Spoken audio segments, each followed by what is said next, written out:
ये हम लोगों का 16वां क्लास है और इसमें हम लोग जो है पवन के कार्य से शुरू करेंगे। पवन के कार्य देखो, जैसे बहते हुए जल हो गया या भूमिगत जल हो गया या हिमानी हो गया, उन सब का हम लोगों ने जो है अपर्दन निक्षेपण का कार्य देखा था। तो उसी तरह पवन के भी कार्य होते हैं और पवन भी जो है उसी तरह अपर्दन और निक्षेपण कार्य करता है। लेकिन पवन का जो ये कार्य है वो दूसरे कारकों की अपेक्षा थोड़ा भिन्न होता है, थोड़ा अलग होता है, क्योंकि पवन प्रवाह की दिशा जो है उसमें कोई निश्चितता नहीं होती है, वो अलग अलग दिशाओं में बहती है। तो उससे जो है निक्षेपण या अपर्दन के कार्य में भी जो है विभिन्नता आती है। जैसे कि अगर शुष्क या अर्ध शुष्क क्षेत्र को ले लो हम लोग, वहाँ पर पवन का कार्य जो है सबसे महत्वपूर्ण होता है। जहाँ पर वार्षिक वर्षा 25 सेंटीमीटर से 50 सेंटीमीटर तक होती है, वह क्षेत्र अर्ध शुष्क मरुस्थल कहलाता है। और जहाँ का औसत वार्षिक वर्षा 25 सेंटीमीटर से कम होती है, वे शुष्क मरुस्थल कहलाते हैं। तो अर्ध शुष्क और शुष्क क्षेत्रों में जो है पवन का कार्य महत्वपूर्ण हो जाता है।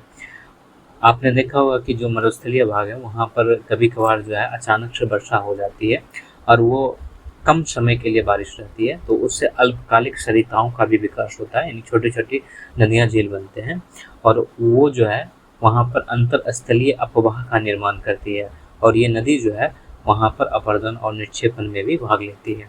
तो इसी को हम लोग लिखते हैं, बहते हुए जल, भूमिगत जल, हिमानी आदि की तरह पवन भी अपर्दन व निक्षेपण का प्रमुख कारक है, किंतु पवन का कार्य अन्य कारकों की अपेक्षा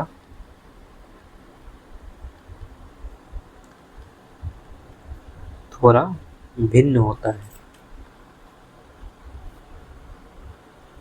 पवन प्रवाह दिशा की अनिश्चितताओं इसे विशिष्ट बनाती है।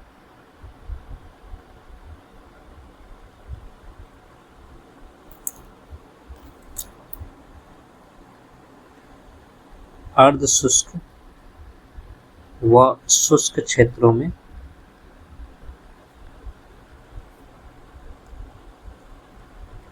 पवन का कार्य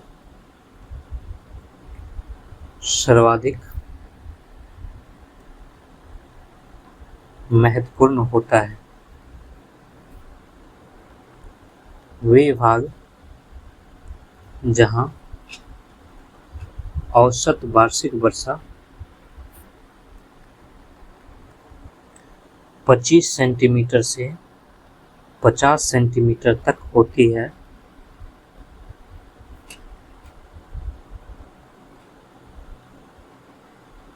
अर्ध शुष्क मरुस्थल कहलाते हैं। जबकि जहां औसत वार्षिक वर्षा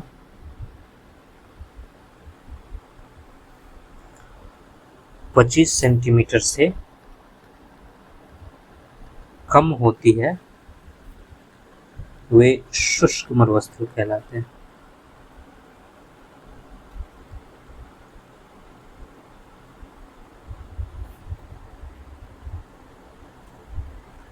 मरुस्थलीय भागों में अकस्मात वर्षा के कारण अल्पकालिक सरिताओं का विकास होता है जो अंतरस्थलीय अफवाह बनाती है।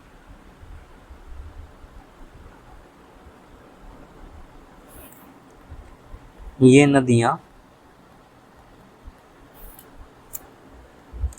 भी अपरदन और निक्षेपण में भाग लेती है। ठीक? बहते हुए जल, भूमिगत जल, हिमानी आदि की तरह पवन भी अपरदन व निक्षेपण का प्रमुख कारक है, किंतु पवन का कार्य अन्य कारकों की अपेक्षा थोड़ा भिन्न होता है। पवन प्रवाह की दिशा की अनिश्चितता इसे विशिष्ट बनाती है। अर्ध शुष्क व शुष्क क्षेत्रों में पवन का कार्य सर्वाधिक महत्वपूर्ण होता है। वे भाग जहां पर वार्षिक वर्षा 25 सेंटीमीटर से 50 सेंटीमीटर तक होती है, अर्ध शुष्क मरुस्थल कहलाते हैं, जबकि जहां औसत वार्षिक वर्षा 25 सेंटीमीटर से कम होती है, वे शुष्क मरुस्थल कहलाते हैं। मरुस्थलीय भागों में अकस्मात वर्षा के कारण अल्पकालिक सरिताओं का विकास होता है। ये अंतरस्थलीय अफवाह बनाती है। ये नदियां भी अपरदन और निक्षेपण में भाग लेती है। जैसा कि इसमें देखिए कि बहते हुए जल, भूमिगत जल, हिमानी की तरह भी जो है पवन भी अपरदन और निक्षेपण का कार्य कर रही है, लेकिन पवन का कार्य जो है दूसरे कारकों की अपेक्षा थोड़ा भिन्न है। पवन प्रवाह दिशा की अनिश्चितता जो है इसे विशिष्ट बनाती है। ठीक है।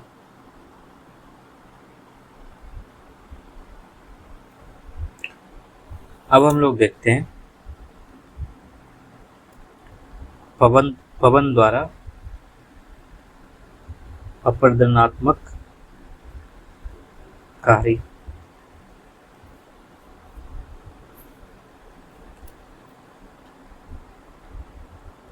पवनों द्वारा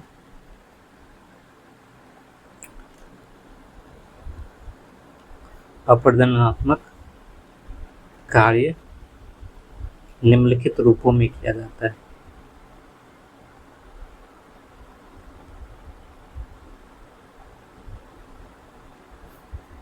पहला, जब पवन चट्टान चूर्ण उड़ाकर अपरदन का कार्य करती है,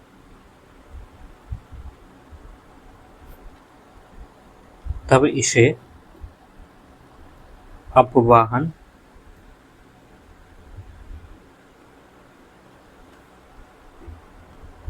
कहा जाता है। इस क्रिया द्वारा आधार शैल आवरण रहित हो जाती है तथा धरातल पर गर्त का निर्माण होता है।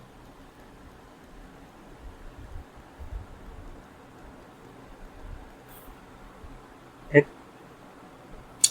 जब पवन चट्टान चूर्ण उड़ाकर अपरदन का कार्य करती है तब इसे अपवाहन कहा जाता है। इस क्रिया द्वारा आधार शैल आवरण रहित हो जाती है तथा धरातल पर गर्त का निर्माण होता है। ठीक। पवन के साथ उड़ते हुए रेत और धूल के कण रेगमाल की तरह अपरदन यंत्र का कार्य करती है तथा मार्ग में पड़ने वाली शैलों से टकराकर उसे रगड़ते और घिसते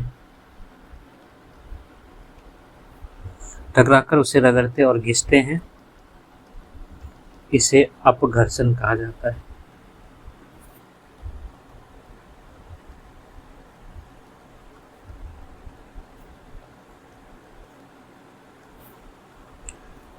पवन के साथ उड़ते हुए रेत, धूल के कण रेगमाल की तरह अपरदन यंत्र का कार्य करती है तथा मार्ग में पड़ने वाली शैलों से टकराकर उसे रगड़ते और घिसते हैं। इसे अपघर्षण कहा जाता है।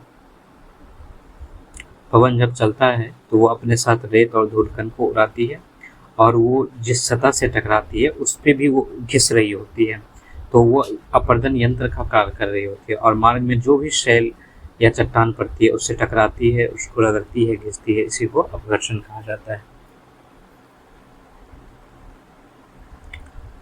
पवन के साथ उड़ते हुए धूल वो रेत के कण आपस में टकराकर स्वयं टूटते रहते हैं, जिससे ये और सूक्ष्म हो जाते हैं। इसे सन्निघर्षण कहा जाता है।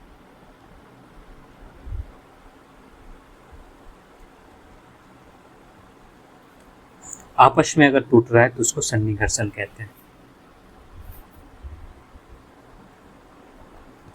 आगे हम लोग देखते हैं पवन अपवर्तन को नियंत्रित करने वाले प्रमुख कारक। तो इसको जो है पवन वेग नियंत्रित करता है, धूल व रेत कणों की मात्रा, शैल संरचना भी इसको नियंत्रित करेगा। कठोर चट्टान जो है वो आसानी से अपरदित नहीं होती है। जलवायु जो है जैसे कि शुष्क में ज़्यादा होगा। वनस्पति आवरण ये जो है सारी नियंत्रण करती है इसको। पवन का परिवहन कार्य।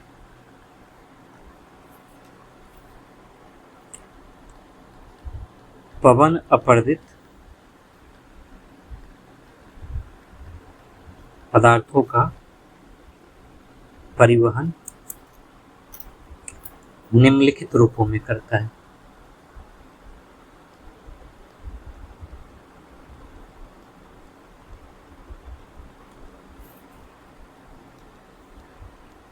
सूक्ष्म पदार्थ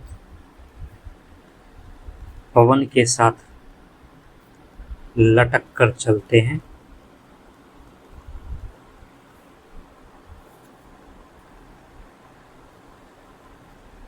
छोटे शैल खंड उछलकर या खिसक कर चलते हैं।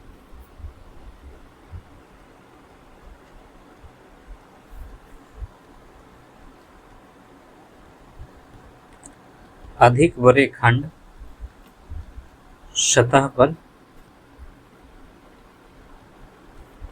लुढ़क कर चलते हैं।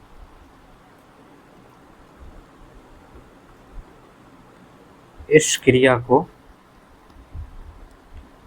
पृष्ठीय सर्पण सरफेस क्रीप कहते हैं। ठीक, अब हम लोग देखते हैं पवन का। इसमें क्या होता है, जैसे कि पवन को नियंत्रित कौन कौन कर रहा है, जैसे पवन वेग कर रहा है, धूल रेत कणों की मात्रा कर रही है, शैल संरचना, जलवायु, वनस्पति आवरण उसको नियंत्रित करती है।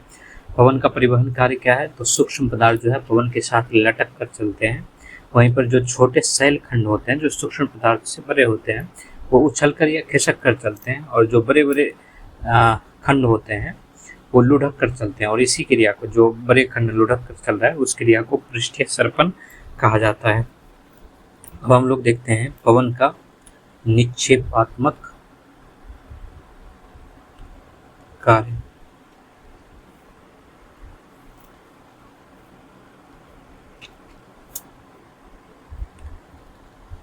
जब पवन के वेग में कमी आती है तब पवन परिवहित पदार्थों को जमा करने लगती है, इसे निक्षेपण कहा जाता है।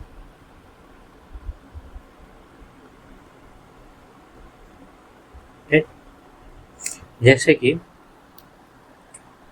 पवन जो है यानी हवा इस तरह से चल रही थी, इसके साथ रेत भी जा रहे थे, ये जैसे छोटे छोटे कण जो है ये जा रहा था। अब इसके वेग में जो कमी आ गई, तब हवा जो है इस तरह से निकल लेगी, ठीक है,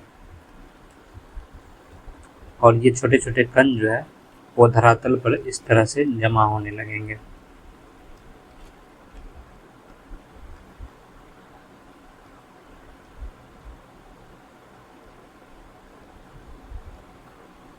ठीक, तो जब पवन के वेग में कमी आती है तब पवन परिवहित पदार्थों को जमा करने लगती है, इसे निक्षेपण कहा जाता है। पवन द्वारा निर्मित अपरदनात्मक स्थल रूप,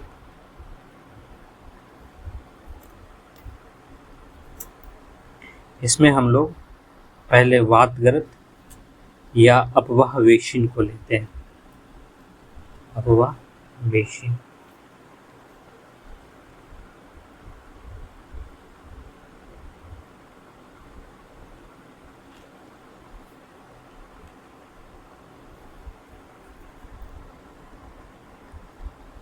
पवन धरातल की ढीली और असंगठित शैलों को अपवाहन की क्रिया में उड़ाकर ले जाती है, जिससे छोटे छोटे गर्त बनते हैं। इसे वातगर्त कहा जाता है।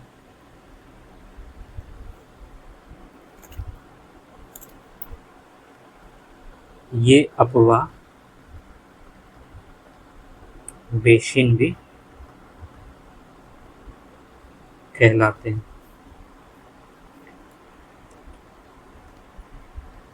इन गर्तों का आकार क्रमशः बढ़ता जाता है।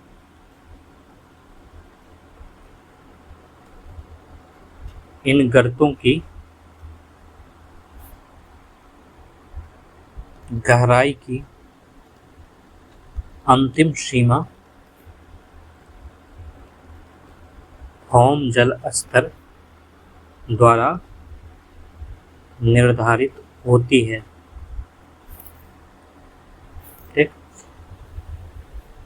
वाताग्र या अपवाहवेशन क्या होता है? तो पवन धरातल की ढीली और असंगठित शैलों को अपवहन क्रिया द्वारा उड़ा कर ले जाती है। हम लोगों ने पहले देखा कि अपवहन क्रिया क्या है, और उससे जो है छोटे छोटे गर्त का निर्माण होता है, यानी गड्ढे बनते हैं, उसी को वातगर्त कहा जाता है, और ये अपवाहवेशन भी कहलाते हैं। इसी गर्त का आकार जो है आगे जाकर धीरे धीरे ये बढ़ता चला जाता है, और इसकी गहराई की जो अंतिम सीमा है वो जो उसके नीचे जो भौम जल स्तर है उसके द्वारा निर्धारित होती है। जैसे एग्जाम्पल के लिए मिस्र का कटारा गर्त, ये एग्जाम्पल हो जाएगा। ये जो है सागर तल से 420 फीट गहरा है, ये वाला। इसके बाद जो है मंगोलिया में पांग कियांग, ठीक, इसके अलावा यूएसए में बिग होलो, ये भी इसका उदाहरण है। ठीक, मंगोलिया और यूएसए में बिग होलो। इसके बाद हम लोग देखते हैं इंसेलबर्ग।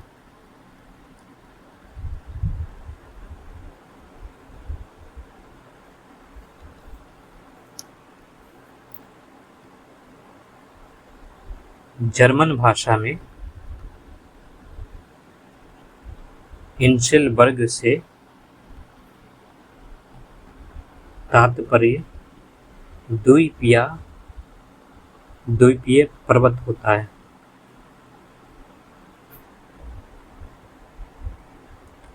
मरुस्थलों में अपक्षय एवं अपरदन के कारण मुलायम चट्टानें आसानी से कट जाती है, जबकि कठोर चट्टानों के अवशेष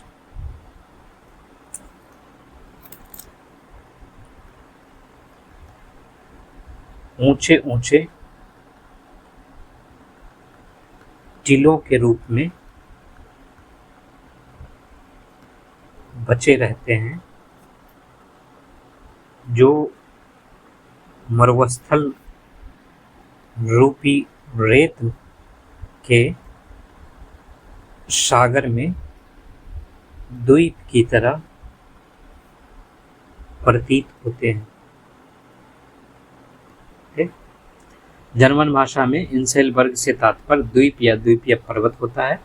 मरुस्थल में अपक्षय एवं अपरदन के अंतर्गत मुलायम चट्टानें आसानी से कट जाती है, जबकि कठोर चट्टान के अवशेष ऊंचे ऊंचे टीले के रूप में बचे रहते हैं, जो मरुस्थलीय रूपी रेत के सागर में द्वीप की तरह प्रतीत होते हैं, जैसे कि इस वीडियो को देखें।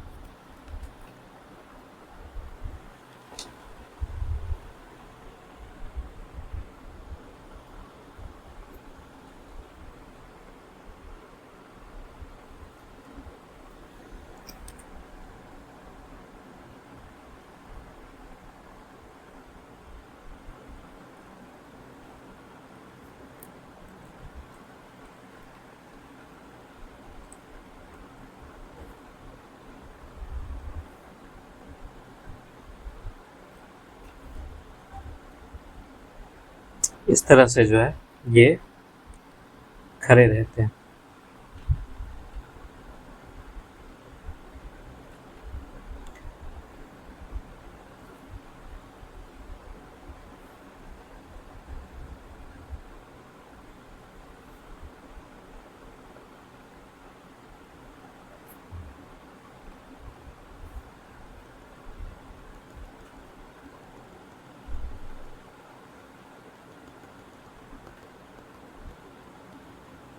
ठीक, इसी को इंसेलबर्ग कहा जाता है। इसी में आ गया बर्नहार्ड महोदय ने सर्वप्रथम इंसेलबर्ग के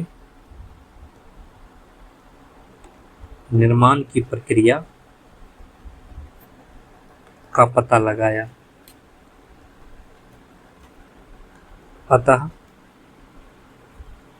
इंसेलबर्ग को बर्नहार्ड भी कहा जाता है।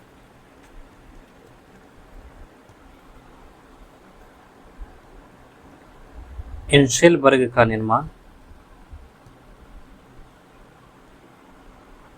ग्रेनाइट या नीस नामक चट्टान के अपक्षय और अपरदन से होता है।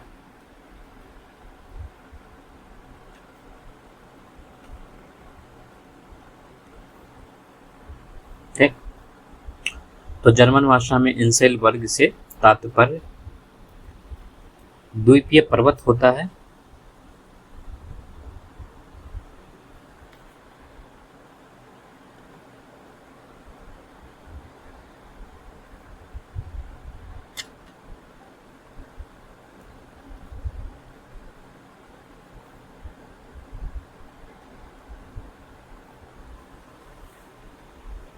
मरुस्थल में अपक्षय एवं अपरदन के कारण मुलायम चट्टानें आसानी से कट जाती है, जबकि कठोर चट्टान के अवशेष ऊंचे ऊंचे टीले के रूप में बचे रहते हैं, जो मरुस्थल रूपी रेत के सागर में द्वीप की तरह प्रतीत होते हैं। मोहनहाट महोदय ने सर्वप्रथम इनसेलबर्ग के निर्माण की प्रक्रिया का पता लगाया, इसलिए इस इनसेलबर्ग को बोनहाट भी कहा जाता है। इनसेलबर्ग का निर्माण ग्रेनाइट या नीश नामक चट्टानों के अपक्षय एवं अपरदन से होता है। इसके अलावा दूसरा स्वरूप देखते हैं छत्रक शिला, इसको मशरूम रॉक कहा जाता है।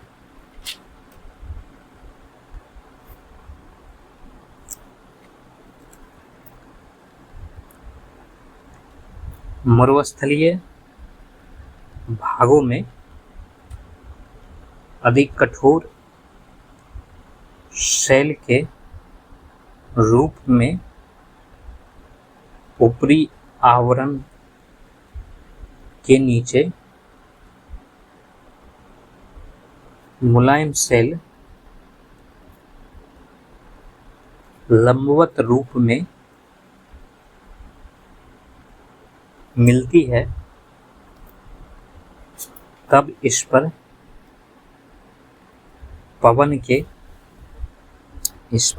के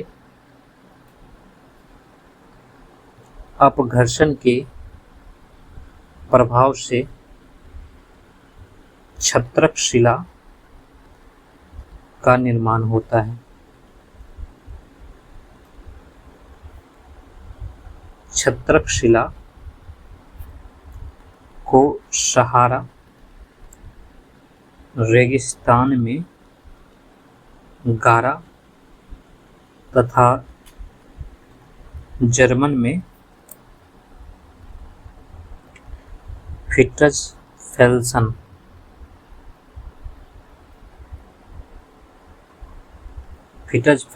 कहते हैं। इसे पेडस्टल सेल भी कहते हैं।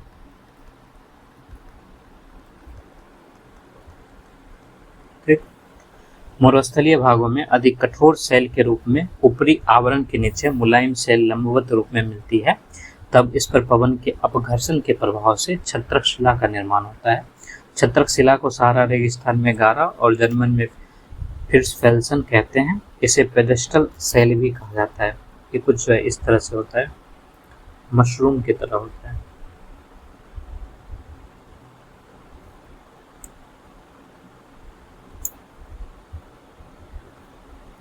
ये जो है कठोर सेलें हैं जो बचा है, क्योंकि मुलायम सेल का अपरदन हो चुका है। ठीक,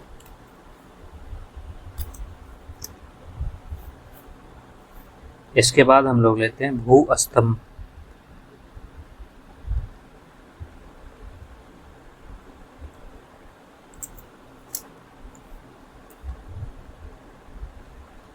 ढीली मुलायम शैलों के ऊपर जब कठोर और प्रतिरोधी शैलें बिछी होती है,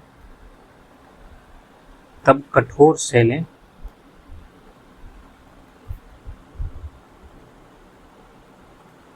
मुलायम शैलों को संरक्षण प्रदान करती है। कालांतर में जब अगल बगल की मुलायम शैलों का अपरदन हो जाता है, तब उनके शीर्ष पर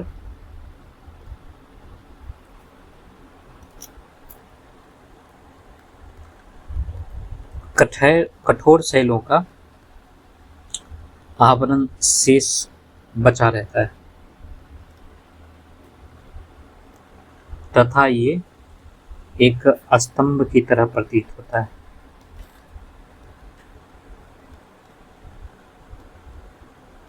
ठीक, ढीली मुलायम सेल के ऊपर जब कठोर और प्रतिरोधी सेलें बिछी होती है तब कठोर सेलें मुलायम सेलों की को संरक्षण प्रदान करती है।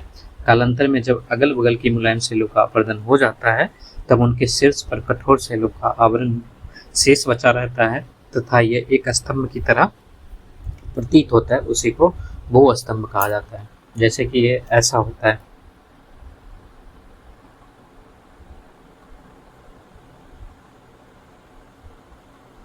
ये कठोर सेलें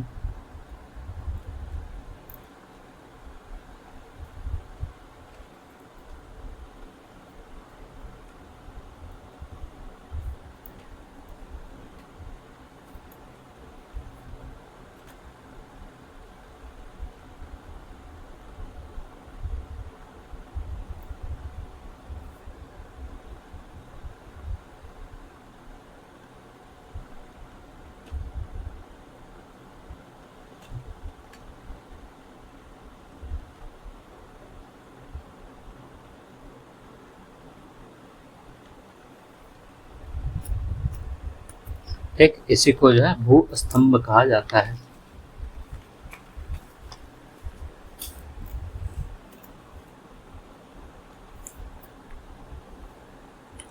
आगे हम लोग लेते हैं ड्राई कांटर।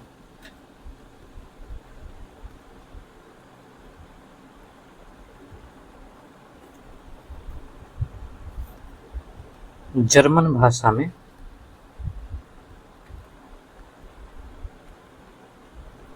ड्राई कांटर का अर्थ रेत द्वारा घिसा गया तथा पॉलिश किया गया तीक्ष्ण पार्श्व वाले यानी तेज धार वाला पार्श्व वाला पत्थर का टुकड़ा होता है।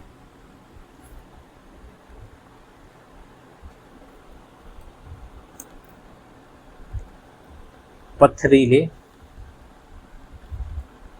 मरुस्थल में पवन के साथ उड़ाई गई रेत व धूल के कणों से कठोर शिलाओं के ऊपर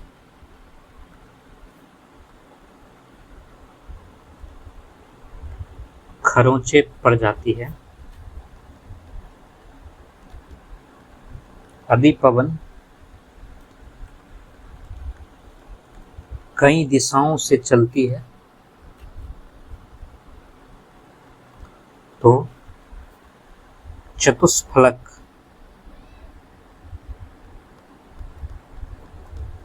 के आकार के शिलाखंड निर्मित होते हैं जिन्हें ड्राई कांटर कहते हैं। जर्मन भाषा में ड्राई कांटर का अर्थ रेत द्वारा घिसा गया या पॉलिश किया गया तीक्ष्ण पार्श्व वाले यानी तेज धार वाला पत्थर का टुकड़ा होता है। पथरीले मरुस्थल में पवन के साथ उड़ाई गई रेत व धूल कणों से कठोर शिलाओं के ऊपर खरोंचे पड़ जाती है और वहीं पर पवन अगर सभी दिशा से चल रही है तो वहां पर एक चतुष्फलक के आकार का शिलाखंड का निर्माण होता है जिसको ड्राई कांटर कहा जाता है। यानी कि उसका इसकी आकृति जो है कुछ इस तरह से होती है।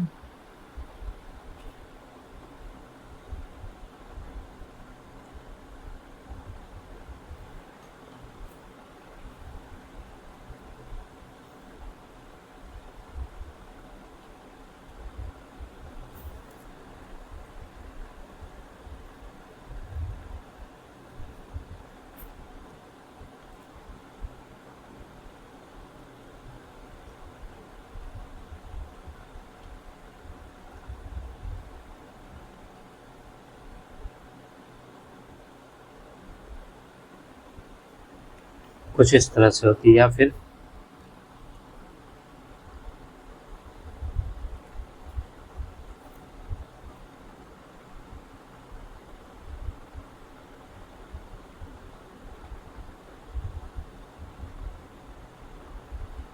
इस तरह से इसके इस सारे कोने पे जो है धार तेज रहता है,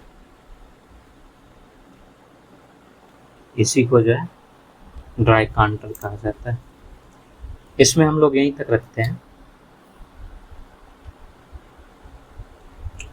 आगे हम लोग जो है देखेंगे और सारे स्ट्रक्चर को, तो इसमें हम लोग यहीं तक रखते हैं।